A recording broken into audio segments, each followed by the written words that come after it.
നമ്മളെ പണിതെടുക്കുകയാണ്. സ്തോത്രം. അവരുടെ നമ്മളുടെ പാത്രങ്ങളാക്കി തീർത്തിരിക്കുകയാണ്. പിന്നെ നമ്മളൊന്നും പതറിപ്പോകാതെ ദൈവസന്നിധിയിൽ ദൈവാതിരേക്ക് നടുവിലായി തീരുവാൻ ദൈവത്തിന്റെ കരുത്തിലേക്ക് നമ്മളെ പിന്നെ വിവരങ്ങളിലേക്ക് സമർപ്പിച്ചുകൊണ്ട് സ്തോത്രം. അടുത്ത ദൈവത്തിന്റെ വചനം നമ്മൾ കേൾക്കുവാൻ പോവുകയാണ്. വളർത്തുന്ന സ്തോത്രം. സ്തോത്രം തേനിലും തേൻപെട്ടില്ല മാത്രമുള്ള ആ ദൈവത്തിന്റെ വചനം കേൾക്കുവാൻ സ്തോത്രം. വിലയേറിയദാസൻ ജോർജിനെ കർത്താവിന്റെ നാമത്തില് ഒക്ലഹോമ പ്രേരണയിലേക്ക് ക്ഷണിക്കുന്നു. കർത്താവിൻ്റെ തന്നെ തിരുനാമം ഈ ദിവസം വാഴ്ത്തപ്പെടുമാറാകട്ടെ. ദൈവസന്നിധിയിൽ ഈ പ്രകടന ബന്ധത്തിൽ ദൈവസന്നിധിയിൽ ഈ ശുശ്രൂഷ ലീഡ് ചെയ്യുന്ന ബഹുമാന്യ ദേവദാസി, ശബ്ദപരിധിയിൽ വിവിധ സോഷ്യൽ മീഡിയയിലൂടെ എന്നെ കാണുകയും കേൾക്കുകയും ചെയ്യുന്ന എല്ലാ ദൈവമക്കൾക്കും വേഗം വരുന്ന കർത്താവായ യേശുക്രിസ്തുവിൻ്റെ നിസ്തുല്യ നാമത്തിലുള്ള എൻ്റെ സ്നേഹവും വന്ദനവും അറിയിക്കുന്നു. ഒരിക്കൽ കൂടെ കർത്താവിൻ്റെ പാദപീഠത്തിൽ സ്വർഗത്തിൽ എന്നേക്കും സ്ഥിരമായിരിക്കുന്ന ദൈവത്തിൻ്റെ വചനവുമായിട്ട് കടന്നു വരുവാൻ കർത്താവ് എനിക്ക് ആയുസ്സും ആരോഗ്യവും തന്നതിനായിട്ട് ഞാൻ ദൈവത്തിന് സ്തോത്രം ചെയ്യുന്നു. വളരെ പ്രാർത്ഥനയോടുകൂടെ തികഞ്ഞ ദൈവാശ്രയത്തോടുകൂടെ ദൈവത്തിൻ്റെ പാദപീഠത്തിൽ നമുക്കായിരിക്കാം. ദൈവം നമ്മോട് സംസാരിക്കുന്ന ദൈവമാണ്. ഏത് സമയത്തും ഏത് ആവശ്യത്തോട് ഇരുന്നാലും ദൈവം നമ്മളോട് ഇടപെടുന്ന ദൈവമാണ്. ആ ദൈവത്തിൻ്റെ കരങ്ങളിലേക്ക് നമ്മളെ ഏൽപ്പിച്ചു കൊടുക്കാം. നിങ്ങളോട് പറയുവാൻ ദൈവം ഏൽപ്പിച്ചിരിക്കുന്ന ദൂതിനാധാരമായി വെളിപ്പാട് പുസ്തകം 4-ാം അധ്യായം അതിൻ്റെ 1-ാം വാക്യമാണ്. Revelation chapter 4 verse 1. വെളിപ്പാട് പുസ്തകം 4-ാം അധ്യായം അതിൻ്റെ 1-ാം വാക്യം ഞാൻ വായിക്കുന്നു. അനന്തരം സ്വർഗത്തിൽ ഒരു വാതിൽ തുറന്നിരിക്കുന്നത് ഞാൻ കണ്ടു. കാഹളനാദം പോലെ എന്നോട് സംസാരിച്ചു കേട്ട ആദ്യത്തെ ശബ്ദം എന്നോട്, ഇവിടെ കയറി വരിക, മേലാൽ സംഭവിപ്പാനുള്ളത് ഞാൻ നിനക്ക് കാണിച്ചു തരാമെന്ന് കൽപ്പിച്ചു. ഒരിക്കൽ കൂടെ ഞാൻ ആ വേദഭാഗം ഒരിക്കൽ കൂടെ വായിക്കുന്നു. വെളിപ്പാട് പുസ്തകം 4-ാം അധ്യായം അതിൻ്റെ 1-ാം വാക്യം. അനന്തരം സ്വർഗത്തിൽ ഒരു വാതിൽ തുറന്നിരിക്കുന്നത് ഞാൻ കണ്ടു. കാഹളനാഥൻ പോലെ എന്നോട് സംസാരിച്ചു കേട്ട ആദ്യത്തെ ശബ്ദം എന്നോട്, ഇവിടെ കയറി വരിക, മേലാൽ സംഭവിപ്പാനുള്ളത് ഞാൻ നിനക്ക് കാണിച്ചു തരാമെന്ന് കൽപ്പിച്ചു. വളരെ സുപരിചിതമായ വേദഭാഗത്തിൽ നിന്നുകൊണ്ടാണ് ദൈവത്തിൻ്റെ ആത്മാവ് ഇന്ന് സംസാരിപ്പാൻ ആഗ്രഹിക്കുന്നത്. വെളിപ്പാട് പുസ്തകത്തെക്കുറിച്ച് നമുക്കറിയാം. വിശുദ്ധ വേദപുസ്തകത്തിനകത്ത് 17 പ്രവാചക പുസ്തകങ്ങളുണ്ട്. അതിൽ 16 പഴയ നിയമത്തിലാണ്. ചെറിയ പ്രവാചകന്മാരെന്നും വലിയ പ്രവാചകന്മാരും എന്നൊക്കെ അറിയപ്പെടുന്ന 16 പുസ്തകങ്ങൾ പ്രവചന പുസ്തകങ്ങളായിട്ട് പഴയ നിയമത്തിലുണ്ട്. എന്നാൽ പുതിയ നിയമത്തിൽ ഒറ്റ പുസ്തകം മാത്രമേ ഉള്ളൂ. അത് വെളിപ്പാട് പുസ്തകമാണ്. അത് എഴുതിയത് യേശുവിൻ്റെ മാറോട് ചേർന്നിരുന്ന യോഹന്നാനാണ്. ഈ പ്രവചന പുസ്തകത്തിൻ്റെ പ്രാധാന്യത്തെക്കുറിച്ച് ആ വെളിപ്പാട് പുസ്തകത്തിൻ്റെ 1-ാം അധ്യായം അതിൻ്റെ 3-ാം വാക്യത്തിനകത്ത് പ്രധാനമായി എഴുതിയിട്ടുണ്ട്. അതിങ്ങനെയാണ്: ഈ പ്രവചനത്തിൻ്റെ വാക്കുകൾ വായിച്ചു കേൾപ്പിക്കുന്നവനും കേൾക്കുന്നവരും അതിൽ എഴുതിയിരിക്കുന്നത് പ്രമാണിക്കുന്നവരും അനുഗ്രഹിക്കപ്പെട്ടവർ. സമയമെടുത്തിരിക്കുന്നു. അപ്പോൾ ഈ വെളിപ്പാട് പുസ്തകം എന്ന് പറയുന്ന പുതിയ നിയമത്തിലെ പ്രവചന പുസ്തകത്തിൻ്റെ പ്രാധാന്യം എഴുത്തുകാരൻ തന്നെ അതിൻ്റെ 1-ാം അധ്യായത്തിൻ്റെ 3-ാം വാക്യത്തിൽ എഴുതിയിരിക്കുന്നതാണ് നമ്മൾ വായിച്ച് കേട്ടത്. അതിങ്ങനെയാണ്: ഈ പ്രവചനത്തിലെ വാക്കുകൾ വായിച്ചു കേൾപ്പിക്കുന്നവരും ഇത് കേൾക്കുന്നവരും ഈ കേട്ടത് അനുസരിക്കുന്നവരുമായിട്ടുള്ള എല്ലാവരും അനുഗ്രഹിക്കപ്പെട്ടവരായിത്തീരും. അതുകൊണ്ട് വളരെ പ്രാർത്ഥനയോടും ദൈവസന്നിധിയിൽ നമ്മളായിരിക്കണമെന്ന് ദൈവനാമത്തിൽ ഞാൻ ഓർപ്പിക്കുകയാണ്. ഈ പുസ്തകത്തിനകത്ത് 1-ാം അധ്യായം അതിൻ്റെ 1 മുതൽ 6 വരെയുള്ള ഭാഗങ്ങൾ ഇൻട്രഡക്ഷനാണ്. അതിനുശേഷം അതിൻ്റെ അവസാന ഭേദഭാഗം 22-ാം അധ്യായം 16-ാം വാക്യം മുതൽ 21-ാം വാക്യം വരെ ഉപസംഹാരമാണ്. ഈ 2 ഭാഗങ്ങളുടെയും മധ്യത്തിലുള്ള 21 അധ്യായങ്ങളും പ്രവചനങ്ങളാണ്. ഒന്നും മാറ്റിവെക്കാൻ കഴിയാത്ത തരത്തിൽ സംഭവിച്ചുകൊണ്ടിരിക്കുന്നതും സംഭവിപ്പാനിരിക്കുന്നതുമായിരിക്കുന്ന കാര്യങ്ങളെക്കുറിച്ചുള്ള പ്രവചനമാണ് ഈ 21 അധ്യായങ്ങൾ നമുക്ക് കാണുവാൻ കഴിയുന്നത്. അതുകൊണ്ട് വളരെ പ്രാധാന്യമുള്ള ഒരു പുസ്തകമാണ് വെളിപ്പാട് പുസ്തകം. സാധാരണ നമ്മൾ ഇതിൽ നിന്ന് അധികം പ്രസംഗങ്ങൾ നമ്മൾ കേൾക്കാറില്ല.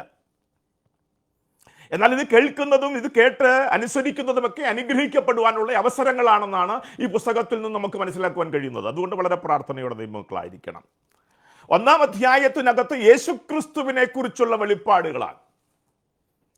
4 വെളിപ്പാടുകൾ പ്രധാനമായിട്ട് യേശുക്രിസ്തുവിനെ കുറിച്ചുള്ള 4 വെളിപ്പാടുകൾ ഇതിനകത്തുണ്ട്. വെളിപ്പാടില്ലാത്തിടത്ത് ജനം മര്യാദ കെട്ട് നടക്കും. ജനം ദൈവത്തിൽ നിന്ന് അകന്നു പോകുവാൻ, ആത്മീയ അനുഭവങ്ങൾ നഷ്ടപ്പെടുവാനുള്ള കാരണം എന്താണെന്ന് ചോദിച്ചാൽ യേശുക്രിസ്തുവിനെ കുറിച്ചുള്ള വെളിപ്പാടില്ലാത്തതാണ്. യേശുക്രിസ്തു ആരാണെന്നുള്ള വെളിപ്പാട് പ്രാപിച്ച ഒരാളും ലോകത്തിലേക്ക് പോകത്തില്ല, ലോക സ്വഭാവത്തിലേക്ക് പോകത്തില്ല, പാപം ചെയ്യാനുള്ള ആഗ്രഹത്തിനകത്തേക്ക് കയറിപ്പോവുകയില്ല. കാരണം അവർക്ക് യേശുക്രിസ്തു ആരാണ്, തങ്ങൾ ആരാധിക്കുന്ന യേശുക്രിസ്തു ആരാണെന്നുള്ള ബോധ്യമുണ്ടാകും. ഞാൻ ആരെയാണ് പിൻപറ്റുന്നത് എന്നുള്ള ബോധ്യമുണ്ടാകും. ആ യേശുക്രിസ്തു എനിക്ക് വേണ്ടി എന്താണ് ചെയ്തതെന്നുള്ള ബോധ്യമുണ്ടാകും. ഈ വെളിപ്പാട് പ്രാപിക്കണം. ഈ കാലഘട്ടത്തിൽ നമുക്കില്ലാതെ പോയത് യേശുക്രിസ്തുവിനെ കുറിച്ചുള്ള വെളിപ്പാട് നമുക്കില്ല. നമുക്ക് പാട്ടുണ്ട്, പ്രാർത്ഥനയുണ്ട്, മുടങ്ങാതെ നമ്മുടെ മീറ്റിങ്ങുകളൊക്കെ ഭംഗിയായിട്ട് നടക്കുന്നുണ്ട്, നമ്മുടെ കൂട്ടങ്ങളിലൊക്കെ ആളുകൾ കടന്നു വരുന്നുമുണ്ട്. പക്ഷേ ഏറ്റവും പ്രധാനമായ കാര്യം നഷ്ടപ്പെട്ടു പോയി. അത് യേശുക്രിസ്തുവിനെ കുറിച്ചുള്ള വെളിപ്പാടാണ്. ഈ പുസ്തകത്തിനകത്ത് യേശുക്രിസ്തുവിനെ കുറിച്ചുള്ള വെളിപ്പാട് ഈ വെളിപ്പാട് പുസ്തകത്തിനകത്തുണ്ട്. അത് ഒന്നാം അധ്യായത്തിന്റെ 12-ാം വാക്യമാണ്. മഹത്വപൂർണനായ ക്രിസ്തു. യേശുക്രിസ്തുവിനെ കുറിച്ചുള്ള ഒന്നാമത്തെ വെളിപ്പാട്. യേശുക്രിസ്തു ആരാണ്? അവൻ മഹത്വപൂർണനായ ക്രിസ്തുവാണ് എന്ന് പറഞ്ഞാൽ, നമ്മൾ സാധാരണയായി കാണുന്ന ചില വിഗ്രഹങ്ങളിലെ രൂപമോ ചില ഫോട്ടോകളിൽ വരച്ചു വച്ചിരിക്കുന്ന രൂപമോ അങ്ങനെയുള്ള രൂപങ്ങളൊന്നും അല്ല യേശുക്രിസ്തു. അത് തെറ്റായ ധാരണയാണ്. അത് കണ്ടാൽ നമുക്ക് യേശുക്രിസ്തു ആരെന്ന് മനസ്സിലാകില്ല. മറിയ എന്ന് പറയുന്ന അമ്മയുടെ മടിയിൽ കിടക്കുന്ന കുഞ്ഞായിട്ട് യേശുക്രിസ്തുവിനെ വരച്ച് കാണിക്കുന്നുണ്ട്. അതിനുശേഷം യേശു കർത്താവ് ശിഷ്യന്മാരുമായിരുന്ന് അപ്പം നുറുക്കുന്ന കാഴ്ചകൾ ആ ഫോട്ടോകളിൽ നമ്മൾ കാണാറുണ്ട്. പിന്നീട് നമ്മൾ കാണുന്നത് ക്രൂശിൽ കിടക്കുന്ന ക്രിസ്തുവിനെ നമ്മൾ കാണാറുണ്ട്. ഇതൊന്നും വാസ്തവമായി ദൈവപുത്രനായ ക്രിസ്തുവിന്റെ വെളിപ്പാടല്ല. വെളിപ്പാട് പുസ്തകം പഠിപ്പിക്കുന്ന ഒന്നാമത്തെ ക്രിസ്തുവിനെ കുറിച്ചുള്ള വെളിപ്പാട് 1-ാം അധ്യായം അതിന്റെ 12-ാം വാക്യത്തിനകത്താണ്. അതിതാണ് മഹത്വപൂർണനായ ക്രിസ്തു എന്ന് പറഞ്ഞാൽ 7 നിലവിളക്കുകളുടെ നടുവിൽ നിലയെങ്കി ധരിച്ചു മാറത്ത് പൊൻകച്ച കെട്ടിയവനായി, തലയും തലമുടിയും വെളുത്ത പഞ്ഞു പോലെ ഹിമം പോലെ വെണ്മയും, കാൽ ചുട്ടുപഴുത്ത വെള്ളോട് സദൃശ്യവും, കണ്ണുകൾ അഗ്നിജ്വാലക്കത്തുള്ളതും, കാൽ ചുട്ടുപഴുത്ത വെള്ളോട്, അവന്റെ കയ്യിൽ 7 നക്ഷത്രവും, ഉദയസൂര്യൻ നട്ടുച്ചയ്ക്ക് പ്രകാശിക്കുന്ന പ്രകാശമാനമായ ആ മനുഷ്യപുത്രനോട് സദൃശ്യനായവന്റെ കയ്യിലാണ് 7 നക്ഷത്രം. അവനാണ് മഹത്വപൂർണനായ ക്രിസ്തു. അങ്ങനെയുള്ള ഒരു ചിത്രവും നമ്മൾ ഇതുവരെ കണ്ടിട്ടില്ല. കാരണം ഉച്ചയ്ക്ക് ഉദിച്ചുയരുന്ന സൂര്യനെ കാണുന്നത് പോലെയാ എന്ന് പറഞ്ഞാൽ കണ്ണുകൊണ്ട് കാണാൻ കഴിയത്തില്ല, കണ്ണ് മഞ്ചിപ്പോകും. അത്രയ്ക്ക് പ്രകാശമുള്ള ഒരു ക്രിസ്തുവിനെയാണ് വെളിപ്പാട് പുസ്തകത്തിനകത്ത് ദർശിക്കുന്ന യേശുക്രിസ്തുവിനെ കുറിച്ചുള്ള വെളിപ്പാട്. 1-ാം അധ്യായം അതിന്റെ 12-ാം വാക്യം. മഹത്വപൂർണനായ ക്രിസ്തു. അവന്റെ ശബ്ദം പെരുവെള്ളത്തിന്റെ ഇരച്ചിൽ പോലെയാണ്. അവന്റെ കണ്ണുകൾ അഗ്നിജ്വാലക്കത്തുള്ള കണ്ണുകളാണ്. അവന്റെ കാൽ ചുട്ടുപഴുത്ത വെള്ളോട് സദൃശ്യമായ കാലുകളാണ്. അവന്റെ കയ്യിലിരിക്കുന്നത് 7 നക്ഷത്രമാണ്. അവൻ നിൽക്കുന്നത് 7 നിലവിളക്കുകളുടെ നടുവിലാണ്, ദൈവസഭയുടെ നടുവിലാണ്. ആ വെളിപ്പാട് നമ്മൾ പ്രാപിക്കണം. നമ്മൾ കൂടി വരുന്ന രക്ഷിക്കപ്പെട്ടവരുടെ കൂട്ടത്തിന്റെ നടുവിൽ നിൽക്കുന്നത് സാധാരണക്കാരനല്ല, അവൻ മഹത്വപൂർണനായ ക്രിസ്തുവാണ്. മറിയയുടെ കയ്യിലിരിക്കുന്ന കുഞ്ഞാ അല്ല, ശിഷ്യന്മാരുമായി ഒരുമിച്ച് അപ്പം നുറുക്കുന്ന ഒരു മനുഷ്യനല്ല, ക്രൂശിൽ കിടക്കുന്ന ആ രൂപമല്ല, പിന്നെയോ മഹത്വപൂർണനായ ക്രിസ്തു എന്ന് പറഞ്ഞാൽ ആർക്കും ഒന്നും തൊടാനോ ദർശിക്കാനോ കഴിയാത്ത തരത്തിൽ ശക്തിയുള്ള ഒരുവൻ, എല്ലാ നാമത്തിലും മേലായ നാമവും എല്ലാ മുഴങ്കാലും മടങ്ങുന്ന ആ നാമവുമുള്ളവൻ, മഹത്വപൂർണനായ ക്രിസ്തു.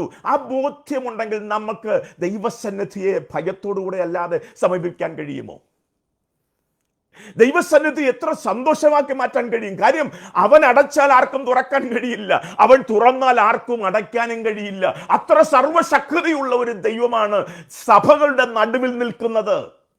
അവന്റെ കയ്യിലാണ് 7 നക്ഷത്രം. അത് ദൈവസഭയിലെ ദൈവദാസന്മാരെ കാണിക്കുകയാണ്.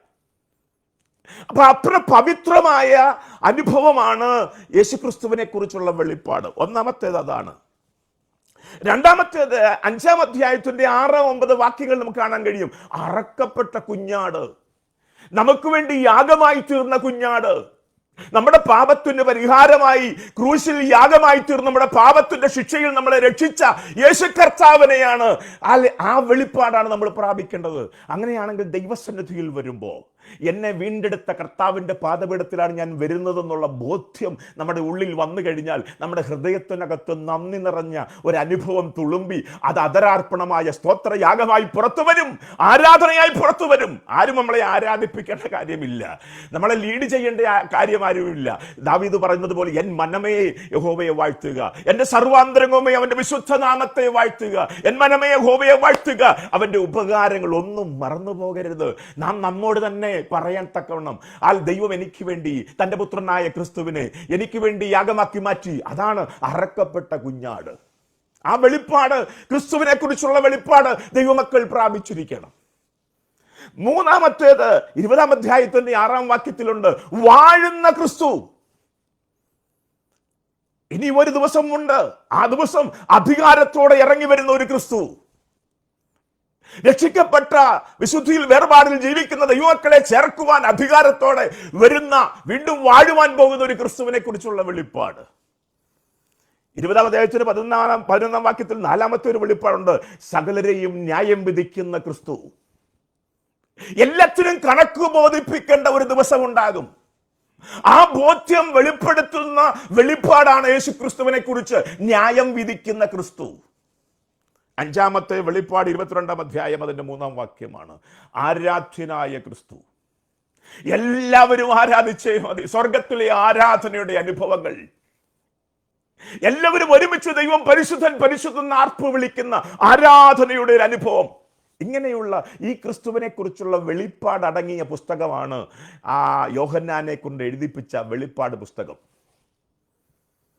ഈ പുസ്തകം എഴുതുവാനുള്ള ഒരു പശ്ചാത്തലത്തെ കുറിച്ചാണ് ഇന്ന് ഈ ദിവസം ഞാൻ സംസാരിക്കുന്നത്. ദൈവം അനുവദിച്ചാൽ അടുത്ത ആഴ്ചകളിൽ, അടുത്ത മാസങ്ങളിൽ ദൈവം എനിക്ക് അവസരം തരുന്നെങ്കിൽ അതിന്റെ ബാക്കി ഭാഗങ്ങൾ ഈ നമ്മൾ വായിച്ച 4-ാം അധ്യായത്തിലേക്ക് നമുക്ക് കടന്നു വരാം. 4-ാം അധ്യായത്തിന്റെ തുടക്കത്തിൽ സ്വർഗം തുറന്നു, സ്വർഗത്തിലെ വാതിൽ തുറന്നു. അങ്ങനെ ഒരു വാക്ക് നമുക്ക് ഇവിടെ കാണുവാൻ കഴിയുന്നുണ്ട്. 4-ാം അധ്യായത്തിന്റെ നമ്മുടെ കുറിവാക്യമായി നമ്മൾ എടുത്ത 4-ാം അധ്യായത്തിന്റെ 1-ാം വാക്യത്തിൽ ഇങ്ങനെയാണ് കൊടുത്തിരിക്കുന്നത്, സ്വർഗം അനന്തരം സ്വർഗത്തിലൊരു വാതിൽ തുറന്നിരിക്കുന്നത് ഞാൻ കണ്ടു. സ്വർഗത്തിലെ വാതിൽ. വിശുദ്ധ വേദപുസ്തകം നാം പഠിച്ചാൽ പല ഇടങ്ങളിൽ നമുക്ക് സ്വർഗത്തിലെ വാതിൽ തുറന്നിരിക്കുന്നത് കാണുവാൻ കഴിയും. ദൈവമക്കളെ, അത് നമ്മുടെ ബലമാണ്, നമ്മുടെ സന്തോഷമാണ്, നമ്മുടെ ശക്തി അതാണ്. നമുക്ക് വേണ്ടി തുറക്കുന്ന ഒരു സ്വർഗമുണ്ട്. സ്വർഗം നമുക്ക് അനുകൂലമായി മാറുന്ന അനുഭവങ്ങളുണ്ട്. അത് വിശുദ്ധ വേദപുസ്തകം പഠിച്ചാൽ നമുക്ക് മനസ്സിലാക്കുവാൻ കഴിയും. ജ്യേഷ്ഠനെ പേടിച്ച് ഭവനത്തിൽ നിന്ന് ജീവരക്ഷാർത്ഥം ഓടിയ ഒരു മനുഷ്യനെ നമുക്കറിയാം, യാക്കോബ് എന്ന പേര്. സ്വന്തം ഭവനം ഉപേക്ഷിച്ചോടുക, എങ്ങോട്ടെന്നറിയില്ല, ഭാവി എന്തായി തീരുമെന്നറിയില്ല, എങ്ങനെ മുൻപോട്ട് പോകണമെന്നറിയില്ല, ആരും സഹായത്തിനില്ലാതെ മുൻപോട്ട് പോകുന്ന ഒരു യാക്കോബ് എന്ന് പറയുന്ന ഒരു ഭക്തനായ മനുഷ്യൻ. അവൻ അവസാനം ഓടി ഓടി ഓടി ജീവരക്ഷയ്ക്കായി ഓടി, പ്രാണഭയത്തിൽ ഓടി, ഒരു മലയുടെ മുകളിൽ പോയി കല്ല് തലയിണയായി വെച്ച് അവിടെ കിടന്നുറങ്ങിയപ്പോ ഒത്തിരി ഭാരത്തോടുകൂടെ ക്ഷീണത്തോടുകൂടെ കിടന്നുറങ്ങിയപ്പോ സ്വർഗം അവന് വേണ്ടി തുറന്നതായിട്ട് പുസ്തകം പറയുന്നു.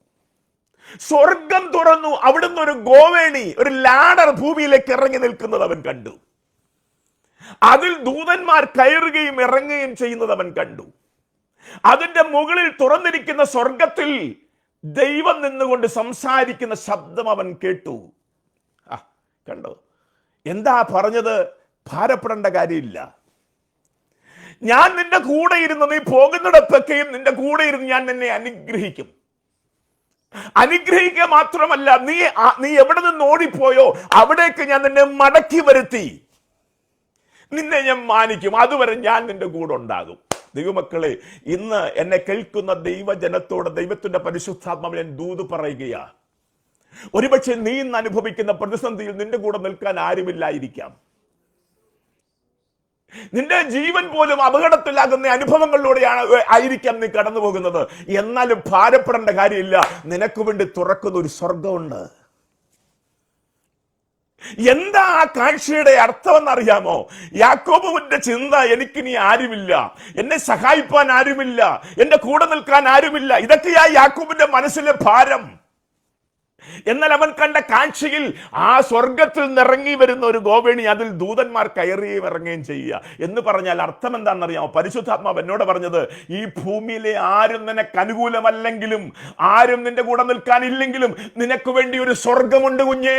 അതുമാത്രമല്ല, സ്വർഗത്തിലെ സൈന്യം നിനക്ക് വേണ്ടി ഇറങ്ങി വരുന്ന ദിവസങ്ങളാണെന്ന് ദൈവത്തിന്റെ പരിശുദ്ധാത്മാവ് ഇന്ന് രാത്രിയിൽ ദൂത് പറയുകയാണ്. ആരും നിനക്ക് അനുകൂലമല്ലെങ്കിൽ, ഇവിടെയുള്ള ആരും നിനക്ക് അനുകൂലമല്ലെങ്കിലും സ്വർഗം അനുകൂലമാണ്. സ്വർഗം അനുകൂലമാണെങ്കിൽ പിന്നെ വേറൊന്നിന് ഭാരപ്പെടണം? സ്വർഗം അനുകൂലമാണ്. ആ സ്വർഗത്തിന്റെ നാഥൻ നിന്നോട് പറയുക, ഞാൻ നിന്റെ കൂടെ ഇരിക്കും. ഞാൻ നിന്റെ കൂടെ ഇരുന്നാൽ അത് അനുഗ്രഹമാണ്, അത് നഷ്ടമല്ല, അത് ലാഭമാണ്. എവിടെ നിന്ദിക്കപ്പെടുമോ അവിടെയൊക്കെ നിന്നെ മാനിക്കുന്ന അനുഭവമാണ്. അതുകൊണ്ട് ഇന്ന് എന്നെ കേൾക്കുന്ന ദൈവമക്കളോട് പറയട്ടെ, ഭൂമിയിലെ ആരെങ്കിലും ഒക്കെ നിന്നെ കൈവിട്ട് മാറിപ്പോയാലും, അവരുടെ ഭീഷണിക്ക് മുൻപിൽ നീ ഒന്ന് ഭയപ്പെട്ടാലും ഭാരപ്പെടണ്ട. നിനക്ക് വേണ്ടി ഒരു സ്വർഗമുണ്ട്. നീ ദൈവത്തിന്റെ കൂടെ നിൽക്കുന്ന ദൈവമൈതലാണെങ്കിൽ നിന്നെ നടത്താൻ ഒരു സ്വർഗം ഇറങ്ങി വരും. ആ സ്വർഗത്തിന്റെ നാഥൻ നിന്റെ കൂടെ ഇരുന്ന് നിന്നെ അനുഗ്രഹിക്കും. നിന്ദിച്ചവരുടെ നടുവിൽ ദൈവം നിന്നെ മാനിക്കും. അതാ കുഞ്ഞുങ്ങൾ പാടിയത്, നീ തകർന്നിടുവാൻ നോക്കി നിന്നവരെല്ലാം അവരുടെ നടുവിൽ നിന്നെ മാനിക്കുന്ന ഒരു ദൈവം. അങ്ങനെ സ്വർഗം തുറന്ന ഒരു അനുഭവം നമുക്ക് അവിടെ കാണാൻ കഴിയും. പിന്നീട് നമ്മൾ കണ്ടത്, ഭാരത്തോട് കിടന്നിറങ്ങിയ യാക്കോബ് എഴുന്നേറ്റ് ആരാധനയോടെ മുൻപോട്ട് പോകുന്ന അനുഭവമാണ്. ആരാധനയോടെ മുൻപോട്ട് പോയപ്പോ ദൈവം അവന്റെ കൂടെ ഇരുന്ന് അവനെ അനുഗ്രഹിക്കുന്നതായിട്ട് നമുക്ക് കാണാൻ കഴിയും. അനുഗ്രഹിക്കുക മാത്രമല്ല, വാക്ക് പറഞ്ഞവൻ വിശ്വസ്തനായ ദൈവമായി. അവൻ പറഞ്ഞതുപോലെ കൂടെ ഇരുന്ന് അനുഗ്രഹിച്ചത് മാത്രമല്ല, മടക്കി എവിടെ നിന്ന് പോയോ, എവിടെ ഭയപ്പെട്ടോ, എവിടെ പ്രാണഭയമുണ്ടായോ അതേ സ്ഥലത്ത് അവനെ മടക്കി കൊണ്ടുവന്ന് മാനിച്ചത് നമുക്കറിയാം.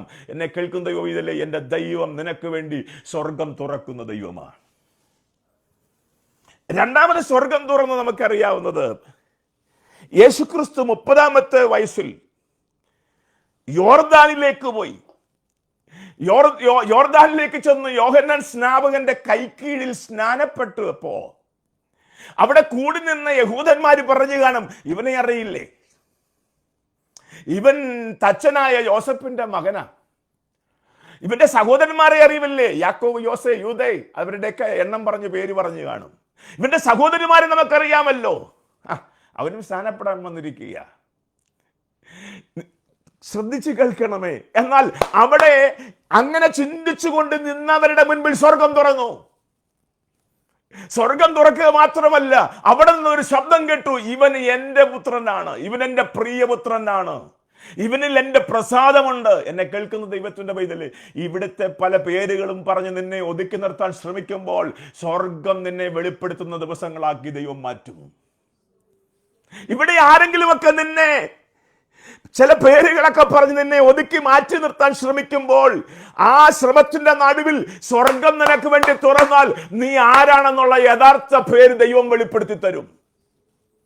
അവിടെ അതാ സംഭവിച്ചത്.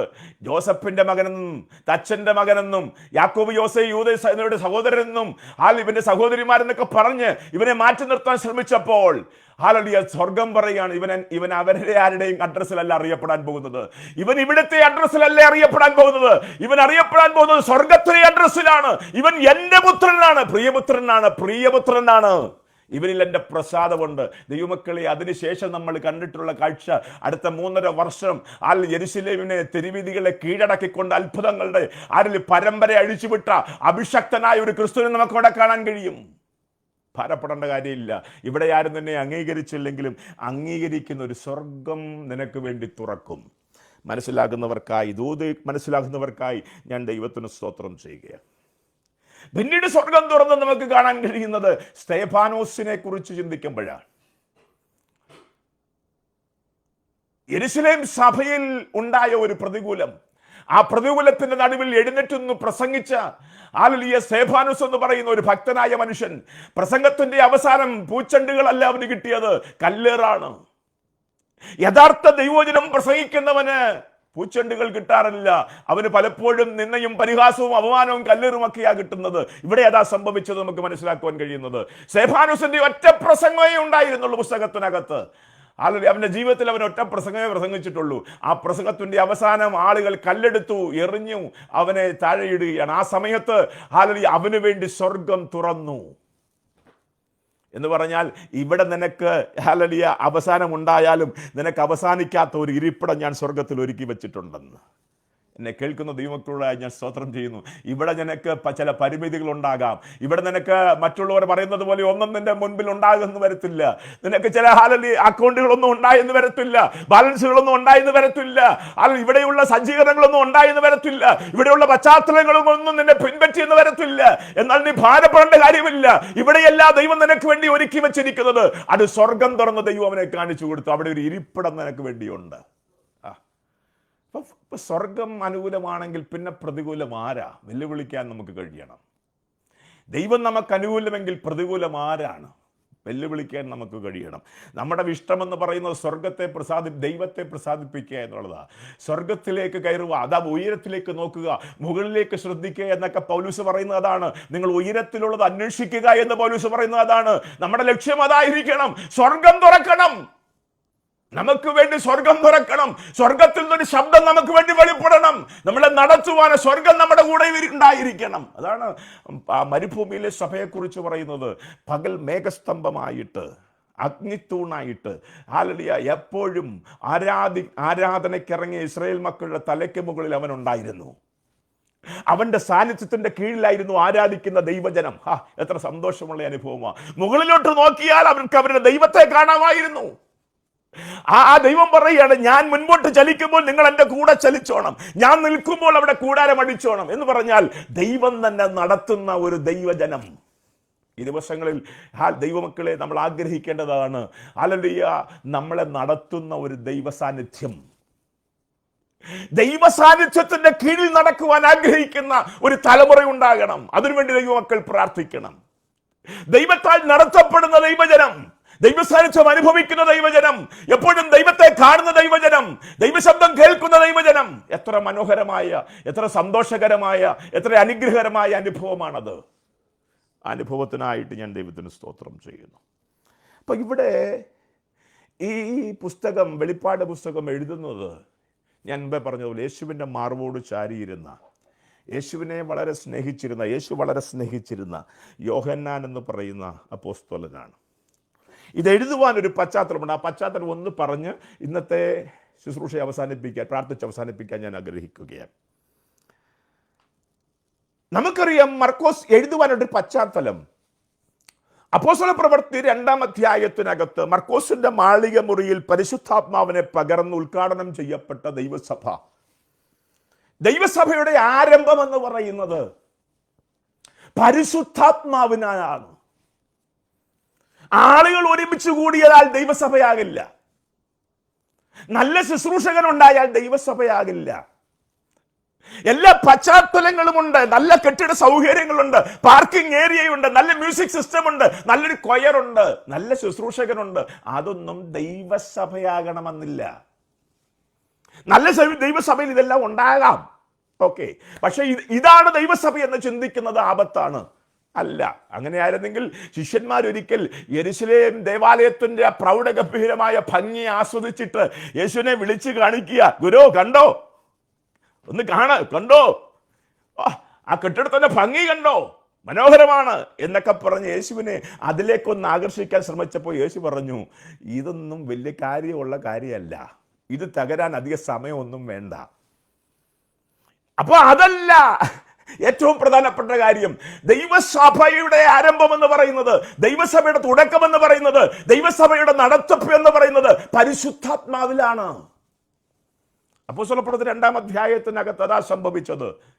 മർക്കോസിന്റെ മാളിക മുറിയിൽ പരിശുദ്ധാത്മാവിനാൽ ഉദ്ഘാടനം ചെയ്യപ്പെട്ട, ആത്മാവിൽ നിറഞ്ഞ അന്യഭാഷയിൽ ആരാധിച്ച്, ആത്മാവിൽ നിന്നുകൊണ്ട് പ്രസംഗിച്ച്, ആ പ്രസംഗം കേട്ടവരുടെ ഹൃദയത്തിനകത്തേക്ക് അതാഴത്തിൽ പറഞ്ഞ് അത് കുത്തായി മാറി ഞങ്ങൾ ഇനി എന്തോ ചെയ്യണമെന്ന് അവരോട് പ്രസംഗിച്ചവരോട് ചോദിച്ച്, പ്രസംഗിച്ചവർ അതിനുള്ള ഉത്തരം പറഞ്ഞ് യേശുക്രിസ്തുവിലേക്ക് അവരെ കൊണ്ടുവന്നു കഴിഞ്ഞപ്പോൾ അവിടെ കൂടി വന്ന 3000 പേർ യേശുവിനോടുകൂടെ ചേർന്നു, സഭയോടുകൂടെ ചേർന്നു, ആ കൂട്ടത്തോട് ചേർന്നു. അതിന് പറയുന്ന പേരാണ് ദൈവസഭ.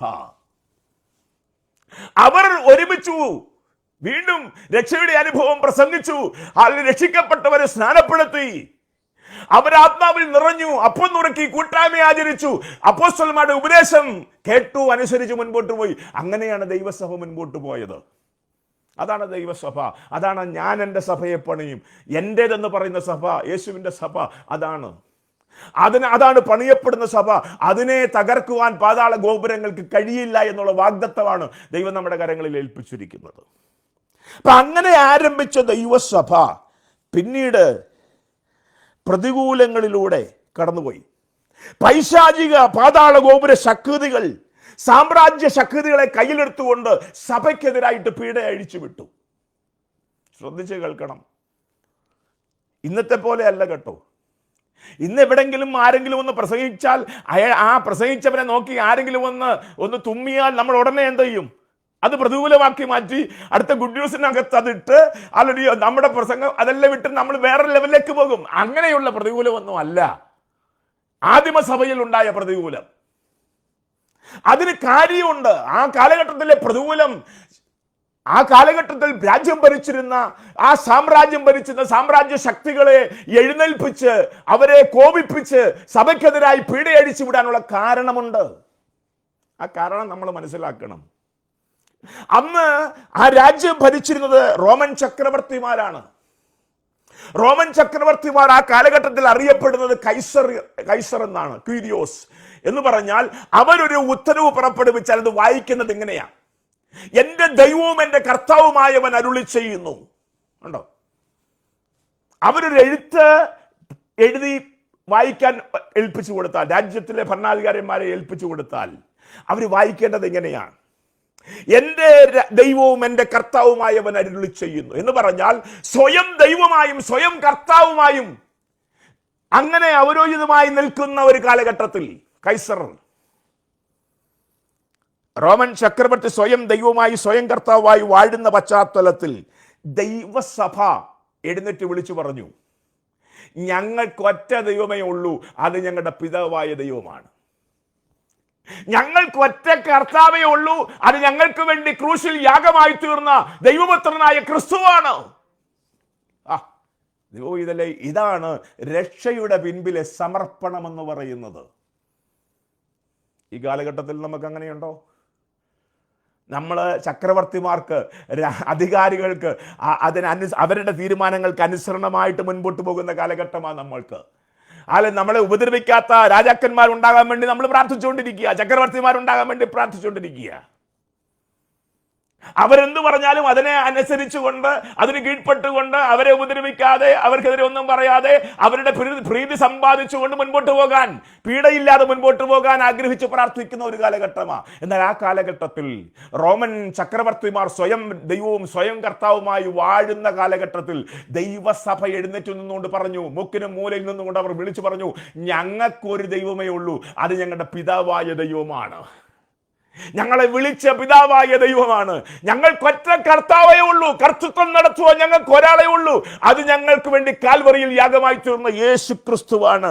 അതാണ് അപ്പോസ്തലനായ പൗലോസ് കൊരിന്ത്യർക്ക് എഴുതിയ 1-ാം ലേഖനം 8-ാം അധ്യായം 5-6 വാക്യത്തിൽ വെളിപ്പെടുത്തിയത്. ഇത് കേട്ടാൽ സാമ്രാജ്യ ശക്തികൾക്ക് ദേഷ്യം വരാതിരിക്കുമോ?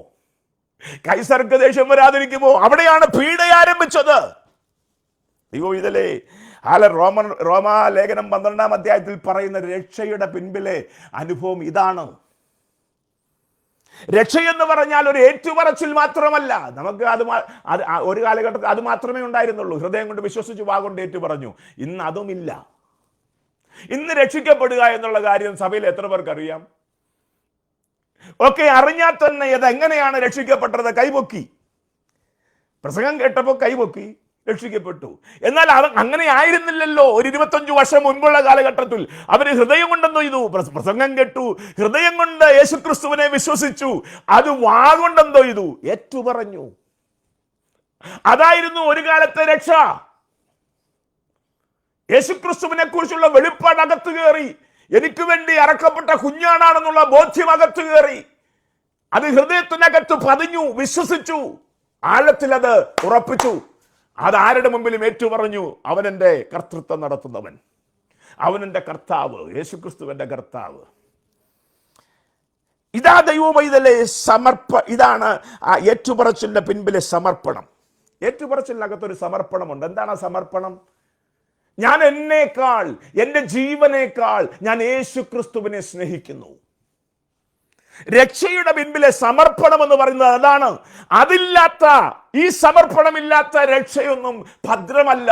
ഏത് സമയത്തും പിന്മാറിപ്പോകും. എന്നാൽ ഏത് പ്രതികൂലത്തിന്റെ നടുവിലും ദൈവത്തെ വിട്ടുമാറില്ല, യേശുവിനെ വിട്ടുമാറില്ല എന്നൊരു തീരുമാനം നിന്റെ അകത്തുണ്ടെങ്കിൽ നിന്റെ രക്ഷ ഭദ്രമാണ്.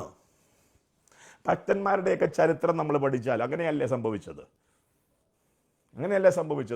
അബ്രഹാമിനെ നിങ്ങളൊന്ന് പഠിച്ചു നോക്ക്. 75-ാമത്തെ വയസ്സിൽ ദൈവവിളി കേട്ടിറങ്ങി വാഗ്ദത്തം കൊടുത്തു തലമുറയെ തരാമെന്ന്. 24 വർഷം കഴിഞ്ഞിട്ടും തലമുറയെ കിട്ടില്ല. പക്ഷെ ദൈവത്തെ വിട്ടുപോയില്ല. ഇവിടെ കിട്ടുന്ന വാഗ്ദത്തം നഷ്ടപ്പെട്ടാലും അത് താമസിച്ചാലും ഒന്നും ദൈവത്തെ വിട്ടുപോകില്ല.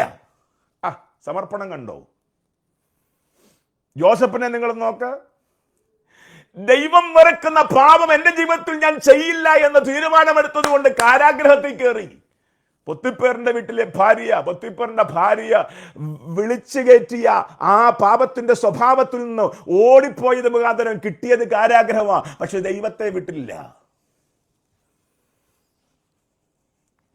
വിട്ടില്ല. നിങ്ങൾ ദാനിയേലിനെ നോക്കുക. ദൈവത്തോടല്ലാതെ വേറെ ആരോടും ഞാൻ പ്രാർത്ഥിക്കില്ലെന്ന് തീരുമാനമെടുത്തു ദാനിയേൽ സിംഹക്കൂട്ടിനകത്തേക്ക് എറിയപ്പെട്ടു. പക്ഷെ ദൈവത്തെ വിട്ടില്ല. ശദ്രക്ക്, മേശക്ക്, അബേദ്നെഗോവിനെ നിങ്ങൾ നോക്കിയാട്ട് ദൈവത്തിന്റെ സന്നിധിയിൽ ദൈവത്തിന് ഇഷ്ടമില്ലാത്ത വിഗ്രഹാരാധനയിലേക്ക് ഞാൻ പോകത്തില്ല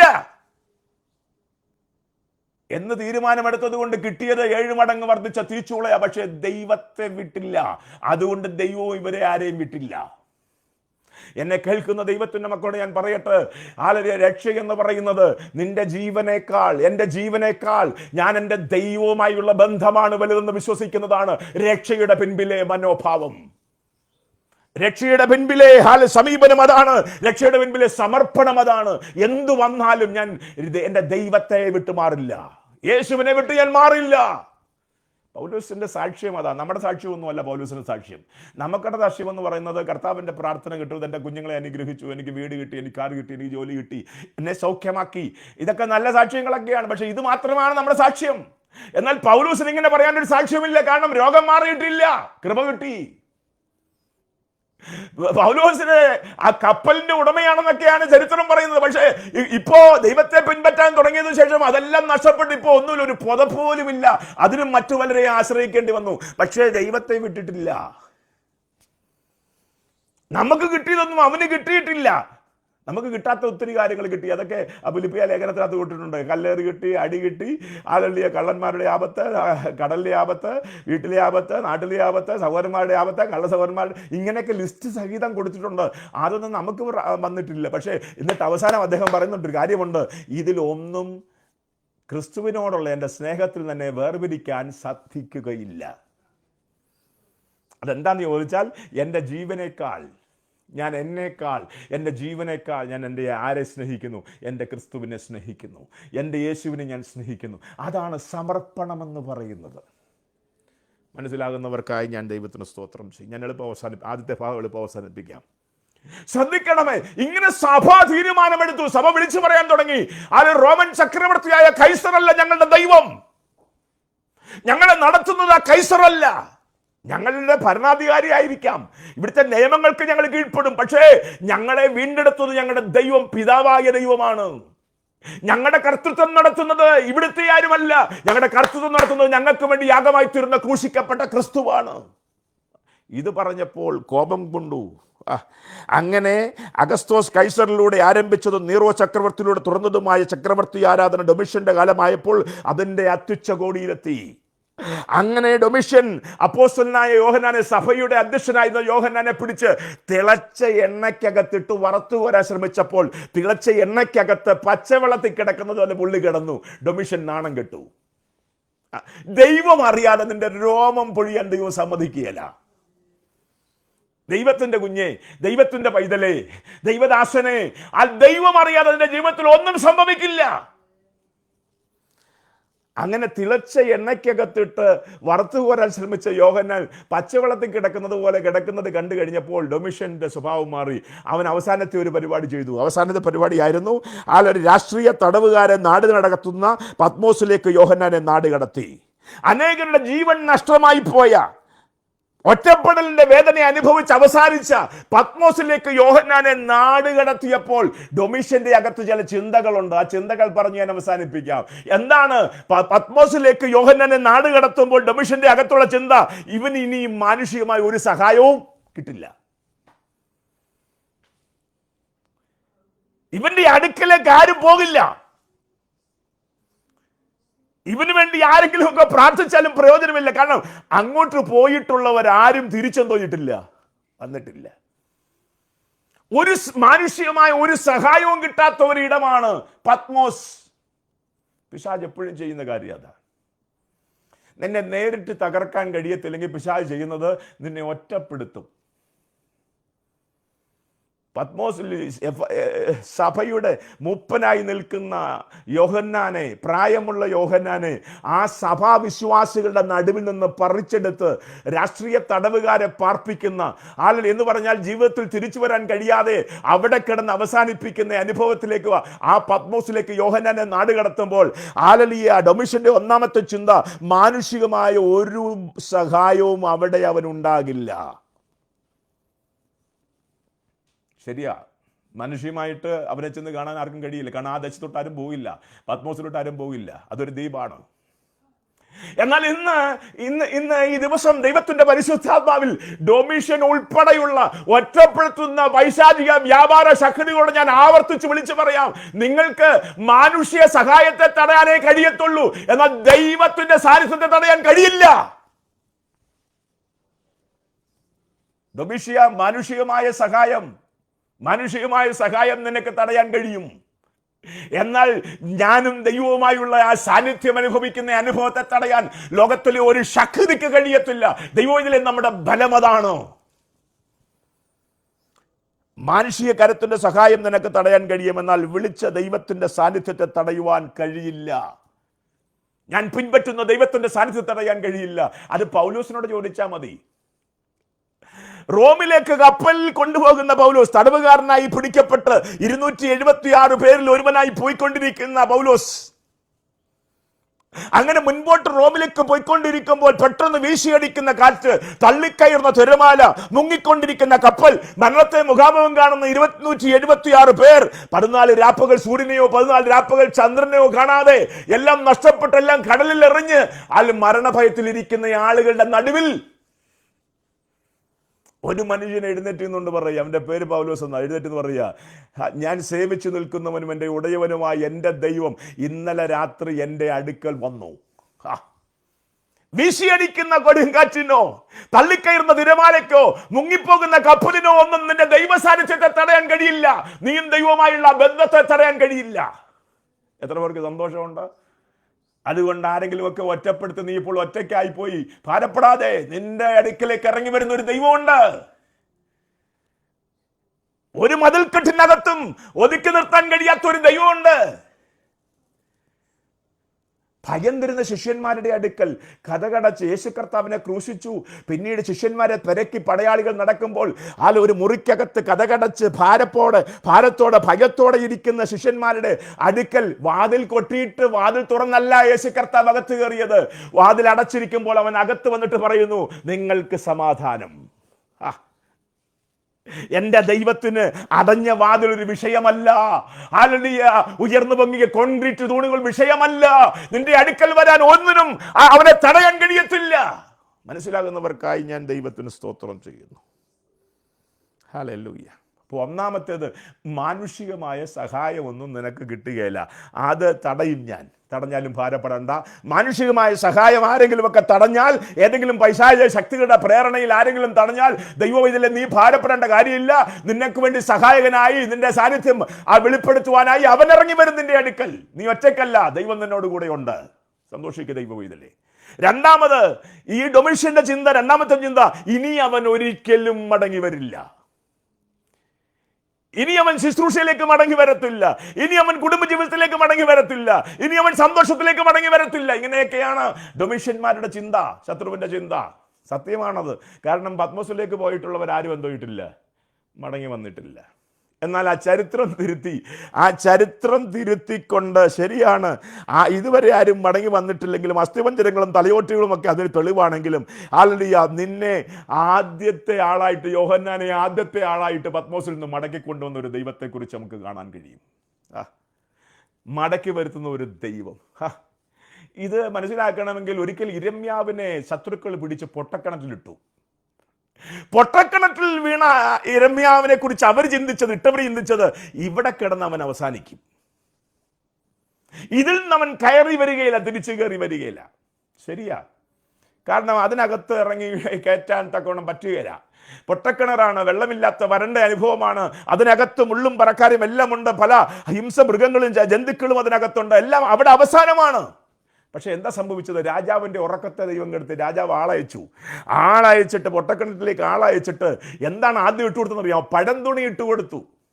എനിക്കിഷ്ടപ്പെട്ടൊരു വാക്കതാ, പഴംതുണി ഇട്ട് കൊടുത്ത് ആ പഴംതുണി ശരീരത്തിൽ കെട്ടി, അതിനുശേഷം കയറുകൊണ്ട് പഴംതുണിയിൽ കെട്ടി എന്തോ ഇത് പുറത്തു കൊണ്ടുവന്നു. പറഞ്ഞാൽ ഒരു തുള്ളി രക്തം പൊടിയാതെ നിന്നെ പുറത്തു കൊണ്ടുവരുവാൻ, മടക്കി വരുത്തുവാൻ എന്റെ ദൈവത്തിന് കഴിയും. എന്നെ കേൾക്കുന്ന ദൈവം ഇതല്ലേ, ഹല്ലേലൂയ. നീ ഇപ്പോൾ കടന്നു പോകുന്ന പ്രതിസന്ധിയിൽ, പ്രശ്നത്തിൽ ഇല്ല, നീ അവസാനിക്കത്തില്ല. ഒരു പോറൽ പോലും ഏൽക്കാതെ നിന്നെ ആ പ്രതിസന്ധിയിൽ നിന്ന് രക്ഷപ്പെടുത്തുവാൻ എന്റെ ദൈവത്തിന് കഴിയും. ആ ദൈവത്തെയാണ് നീ പിൻപറ്റുന്നത്. ആ ദൈവത്തെക്കുറിച്ചുള്ള വെളിപ്പാടാണ് നീ പ്രാപിക്കേണ്ടത്. സന്തോഷമുള്ളവർക്കായി ഞാൻ ദൈവത്തിന് സ്തോത്രം ചെയ്യുന്നു. ഒരു കാലത്തും പുറത്തു വരാത്ത തരത്തിൽ നിന്നെ തള്ളിയിട്ടാലും നിന്റെ ദൈവം ഒരു പോറൽ പോലും ഏൽപ്പിക്കാതെ നിന്നെ പുറത്തു കൊണ്ടുവരും. ജോസഫിനെ തള്ളിയിട്ടത് വേറെ ആരുമല്ല, സ്വന്തം സഹോദരന്മാരാണ്. ഇട്ടത് പൊട്ടക്കിണറ്റിലാണ്, അവിടെ അവസാനിക്കുമെന്ന് അവർ ചിന്തിച്ചു, പക്ഷേ അവസാനിച്ചില്ല. പൊത്തിപ്പേറിന്റെ വീട്ടിൽ അവസാനിക്കുമെന്ന് ചിന്തിച്ചവരുണ്ട്, പക്ഷേ അവസാനിച്ചില്ല. കാരാഗ്രഹത്തിലാണ് അവന്റെ അവസാനമെന്ന് ചിന്തിച്ചവരുണ്ട്, പക്ഷേ അവസാനിച്ചില്ല. കാര്യം എന്താണെന്നറിയാമോ?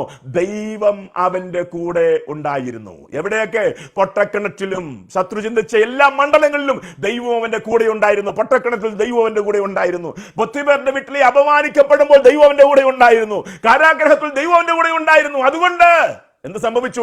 അവനെ ദൈവം മടക്കി വരുത്തി. എവിടെ? മിസ്രൈമിന്റെ ഭരണാധികാരിയായിട്ട്. എന്നെ കേൾക്കും ദൈവം ഇതിലെ, ശത്രുവിന്റെ ഇഷ്ടത്തിന് നിന്നെ ഏൽപ്പിച്ചു കൊടുക്കാത്തൊരു ദൈവത്തെക്കുറിച്ച് സങ്കീർത്തനക്കാരൻ പറയുന്നുണ്ട്.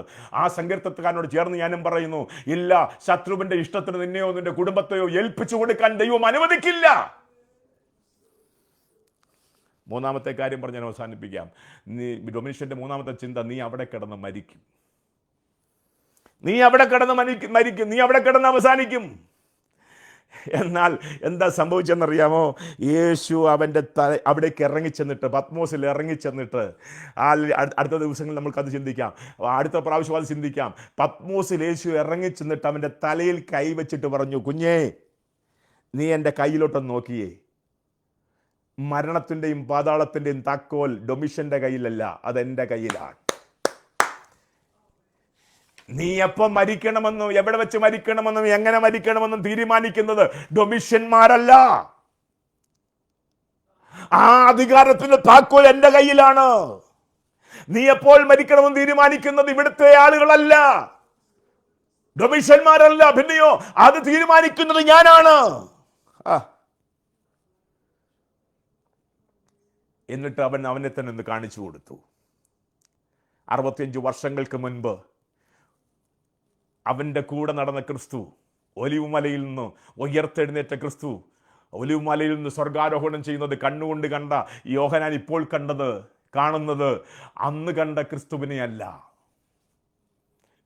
3.5 വർഷം അവൻ്റെ കൂടെ നടന്ന, അപ്പം നുറുക്കി കൊടുത്ത ക്രിസ്തുവിനെ അല്ല ഇപ്പോൾ അവൻ കാണുന്നത്.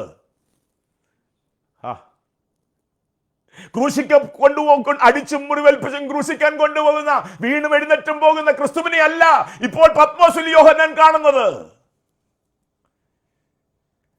ക്രൂശിൽ കടന്നുകൊണ്ട് എല്ലാം നിവർത്തിയായി എന്ന് പറയുന്ന, കൈകാൽ വിരിച്ചു നിൽക്കുന്ന ക്രിസ്തുവിനെ അല്ല ഇപ്പോൾ യോഹന്നാൻ പത്മോസിൽ കാണുന്നത്. അവൻ കാണുന്നത് മഹത്വപൂർണനായ ക്രിസ്തുവിനെ. 7 നിലവിളക്കുകളുടെ നടുവിൽ നിലയെങ്ങി ധരിച്ചു മാറത്ത് പൊൻകച്ച് കെട്ടിയവനായി തലയും തലമുടിയും വെളുത്ത പഞ്ഞു പോലെ ഹിമം പോലെ വെണ്മ കാൽ ചുട്ടുവഴുത്ത വെള്ളോട് സദൃശം അവന്റെ കണ്ണുകൾ അഗ്നിജ്വാലയ്ക്കൊത്തുള്ളത് അവന്റെ വായിൽ നിന്ന് ഇരുവായത്തിൽ വാളിനേക്കാളും മൂർച്ചയുള്ള വാൾ പുറപ്പെടുന്നു അവന്റെ ശബ്ദം പെരുവള്ളങ്ങളുടെ ശബ്ദം പോലെ ഹല്ലേലൂയ അവൻ അടച്ചാൽ ആർക്കും തുറക്കാൻ കഴിയില്ല അവൻ തുറന്നാൽ ആർക്കും അടയ്ക്കാൻ കഴിയില്ല മഹത്വപൂർണനായ ക്രിസ്തുവിനെ ആ വെളിപ്പാട് പത്മോസിൽ യോഹന്നാൻ കാണുക. ഇന്ന് ഈ ദിവസം എന്നെ കേൾക്കുന്ന ദൈവങ്ങളുടെ പരിശുദ്ധാത്മാവിൽ ഞാൻ ചോദിക്കുന്നു, യേശു ക്രിസ്തുവിനെ കുറിച്ചുള്ള വെളിപ്പാടുണ്ടോ? വെളിപ്പാടുണ്ടെങ്കിൽ, മഹത്വപൂർണനായ ക്രിസ്തുവിനെ കുറിച്ചുള്ള വെളിപ്പാടുണ്ടെങ്കിൽ, അറക്കപ്പെട്ട എനിക്ക് വേണ്ടി യാഗമായി തീർന്ന കുഞ്ഞാടിനെ കുറിച്ചുള്ള വെളിപ്പാടുണ്ടെങ്കിൽ, ഇനിയും വാഴാൻ വരുന്ന യേശുവിനെ കുറിച്ചുള്ള വെളിപ്പാടുണ്ടെങ്കിൽ, ന്യായം വിധിക്കുന്ന ഒരു ദിവസം ന്യായകർത്താവായി വെളിപ്പെടുന്ന യേശു ക്രിസ്തുവിനെ കുറിച്ചുള്ള വെളിപ്പാടുണ്ടെങ്കിൽ, എല്ലാം മുഴങ്കാലും മടങ്ങും എല്ലാം നാവ് ഏറ്റു പറയുന്ന യേശു കർത്താവ് ആരാധ്യനായ ദൈവമാണെന്നുള്ള വെളിപ്പാടുണ്ടെങ്കിൽ, ഇന്ന് ഈ ദിവസം ദൈവത്തിന്റെ പരിശുദ്ധാത്മാവ് ഞാൻ ചോദിക്കുന്നു, നീ നിന്റെ ജീവനേക്കാൾ മറ്റെന്തിനേക്കാൾ ഈ യേശു ക്രിസ്തുവിനെ സ്നേഹിക്കുന്നു?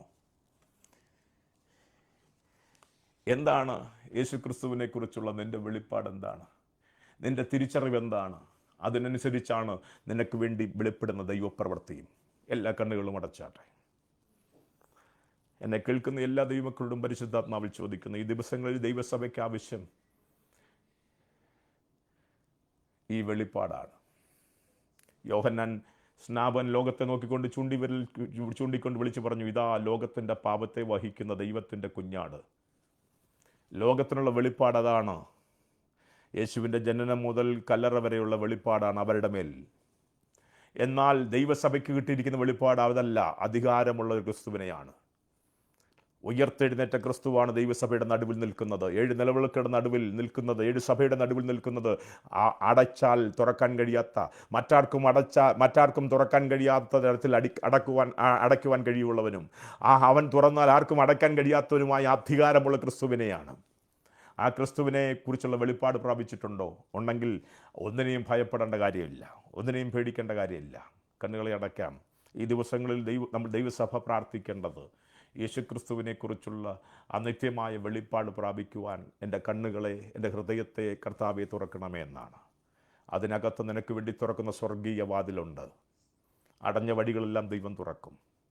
നിൻ്റെ മുൻപിൽ ശത്രു ചെയ്തിരിക്കുന്ന എല്ലാ പ്രവൃത്തികളെയും അവൻ നിഷ്ഫലമാക്കി മാറ്റും. എല്ലാ കണ്ണുകളും അടച്ചാട്ട ജനങ്ങൾക്ക് വേണ്ടി പ്രാർത്ഥിക്കാൻ പോകും. ഇരിക്കുന്ന ഇരിപ്പിടത്തിൽ എവിടെയാണെങ്കിലും, നിങ്ങൾ ഒരുപക്ഷെ ഭവനത്തിലായിരിക്കാം, വാഹനത്തിലായിരിക്കാം, മറ്റ് ജോലിസ്ഥലങ്ങളിൽ ഇരുന്നുകൊണ്ടായിരിക്കാം കേൾക്കുന്നത്, തുടർന്ന് കേൾക്കാൻ പോകുന്നത് പലവിധമായ രീതികളിലായിരിക്കാം. എന്നാൽ ഈ ദൈവവചനം യേശു ക്രിസ്തുവിനെ കുറിച്ചുള്ള വെളിപ്പാടാണ്. ഈ വെളിപ്പാടുണ്ടെങ്കിൽ മര്യാദ കെട്ട് നടക്കില്ല. ഈ വെളിപ്പാടുണ്ടെങ്കിൽ പാപം ചെയ്യാൻ പോകില്ല. ഈ വെളിപ്പാടുണ്ടെങ്കിൽ ലോകത്തിലേക്ക് നിങ്ങൾ ഇറങ്ങിപ്പോകില്ല. ഈ വെളിപ്പാടിൽ ഉണ്ടെങ്കിൽ ആ സഭയ്ക്കകത്ത് അരാജകത്വം ഉണ്ടാകില്ല. ഈ വെളിപ്പാട് അത്യാവശ്യമാണ്. കണ്ണുകളെ അടയ്ക്കാൻ പ്രാർത്ഥിക്കാം. പരിശുദ്ധ പിതാവേ, തിരുപാദകൂടത്തിലേക്ക് ഞങ്ങൾ കടന്നു വരുന്നപ്പാ, ക്രിസ്തുവിനെക്കുറിച്ചുള്ള വെളിപ്പാട്, അങ്ങയെക്കുറിച്ചുള്ള വെളിപ്പാട് ഈ ദിവസങ്ങളിൽ ഞങ്ങൾ പ്രാപിക്കുവാൻ തക്കവണ്ണം ഞങ്ങളുടെ ഹൃദയത്തിൻ്റെ ദൃഷ്ടി പ്രകാശിക്കുവാൻ കർത്താവെ ഞങ്ങളെ സഹായിക്കണമേ. അങ്ങയുടെ ശബ്ദം കേൾക്കുവാൻ, അതിനനുസരിച്ച് ജീവിപ്പാൻ, ഞങ്ങളെ തന്നെ രൂപാന്തരപ്പെടുത്തുവാൻ, കീഴ്പ്പെടുവാൻ, മനസ്താപമുണ്ടാകുവാൻ, അനുതാപമുണ്ടാകുവാൻ ഞങ്ങളെ തന്നെ സമർപ്പിക്കുന്ന കർത്താവേ, അതിനുവേണ്ടി കർത്താവെ ഞങ്ങളെ തന്നെ താഴ്ത്തുന്നു. ഈ ശ്രവണ കേൾവിയിലൂടെ കർത്താവെ കേൾക്കുന്ന എല്ലാ ദൈവജനത്തെയും ദൈവകരങ്ങളിലേക്ക് ഏൽപ്പിച്ച് പ്രാർത്ഥിക്കുന്നു. ക്രിസ്തു എന്ന വെളിപ്പാടിൽ ക്രിസ്തുവിനോട് അനുരൂപരാകുവാൻ തക്കവണ്ണം കർത്താവിൻ്റെ കരങ്ങൾ ഞങ്ങളെ സമർപ്പിക്കുന്നു. ഈ ശുശ്രൂഷ ലീഡ് ചെയ്ത സഹോദരിയെ അനുഗ്രഹിക്കുന്നു, കുടുംബത്തെ അനുഗ്രഹിക്കുന്നു, ഇതിൻ്റെ പിൻപിൽ പ്രവർത്തിക്കുന്ന കുടുംബങ്ങളെ അനുഗ്രഹിക്കുന്നു, ഇതിൽ ഭാഗവാക്കാകുന്ന എല്ലാവരെയും അനുഗ്രഹിക്കുന്നു. എല്ലാവരും ക്രിസ്തുവിൻ്റെ ആ സഭയുടെ രൂപീകരണത്തിന് കർത്താവ് മുഖാന്തരങ്ങളായി ഉണ്ടാകുന്ന അനുഭവങ്ങളിലേക്ക് വരുവാൻ എല്ലാവരെയും സഹായിക്കണമേ കർത്താവേ. തിരുക്കരം നീട്ടിയാട്ട് എല്ലാവരെയും അനുഗ്രഹിക്കുന്നു. യേശു കർത്താവിൻ്റെ നാമത്തിൽ നിങ്ങൾ അനുഗ്രഹിക്കപ്പെടും.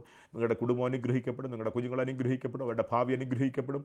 അവരുടെ നന്മ നിങ്ങൾ അനുഭവിക്കും. ശുശ്രൂഷ മണ്ഡലങ്ങളിൽ കർത്താവ് നിങ്ങളെ തിളങ്ങുന്ന ഒരു ശോഭയാക്കി മാറ്റും. അങ്ങനെ സംഭവിക്കുന്ന കൃപയ്ക്കായി സ്തോത്രം. യേശു കർത്താവിൻ്റെ നാമത്തിൽ തന്നെ. അമേൻ, അമേൻ, അമേൻ. Thank U.